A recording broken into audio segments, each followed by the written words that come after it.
It's just that I think the public needs to be informed. We need to be told the benefits versus the risk. We need to know what we're facing. Well, the darker side of the polio vaccine, and what nobody knows, is that Jonas Salk has pointed out that in the last 10 years in this country, 2/3 of all the cases of polio have been vaccine-induced. How many cases is that, Bob? How many cases, Bob?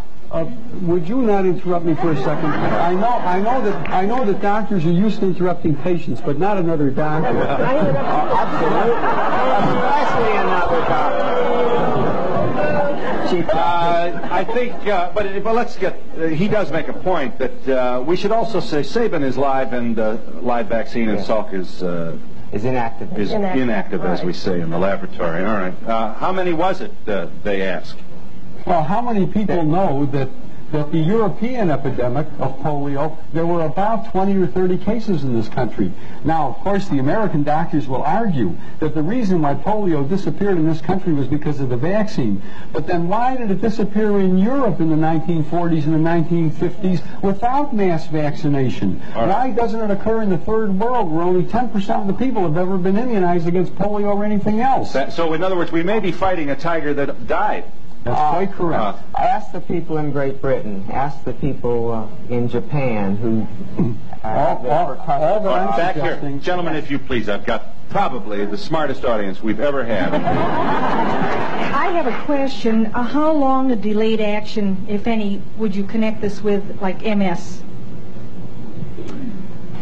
Is MS a possibility? Would multiple sclerosis be one of the possible results? As a matter of fact, there's a new publication that just came out from John Hoffman, who's a close associate of Tony Morris's, that gives the references linking MS in later life to the early introduction of live virus vaccines like measles and like some of the others that are live viruses. Now, at the present time, I would recommend that anybody who has MS or amyotrophic lateral sclerosis or any of those degenerative neurologic conditions of later life carefully review their vaccine histories. I would also like to comment to that, because in connection with my case, I've been doing some research. Let me tell him once again, Ms. Gundy, that you are a Guillain-Barré victim contracted following your receipt of the swine flu vaccination. Yes, and I am in the process of writing a book about my experience, and in the process I've done considerable research. And from what I have learned, it looks as if immunizations frequently cause autoimmune diseases, not only Guillain-Barré syndrome, but lupus, rheumatoid arthritis, multiple sclerosis, and other types of things. Now, I have no data at this point. We should also say that there's a good deal of evidence suggesting that multiple sclerosis may be the result of distemper in an animal that the victim received during childhood. Now, none of this is absolutely nailed to the wall. But that's the problem with this. What's a mother to do with all of these balls in the air and nobody really certain? I would just like to also comment that we had 46 million people vaccinated with the swine flu shot. And I have written to Ralph Nader's organization. I have written to some of the government organizations trying to get them to do a survey, an ongoing survey, to see if these vaccinations do cause autoimmune diseases or what the reactions are. I can't even get a response because I'm not a doctor. I have no clout. I'm a nobody. Mrs. Grant, why were you shaking your head? Phil, it isn't only with that vaccine. It's with all vaccines. Yes. They are not interested in the adverse reactions. As a matter of fact, if I may, I'd like to invite anyone to write to me if they've had an adverse reaction. I'd like to help the government because they don't want to know, but I would like to know. I am a mother of 3 children, and I have been informed, and I've read up on these things.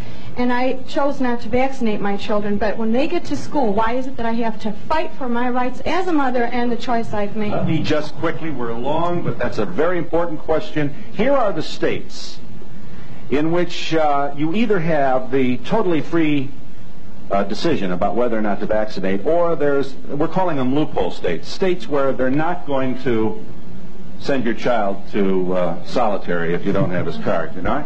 All right, California.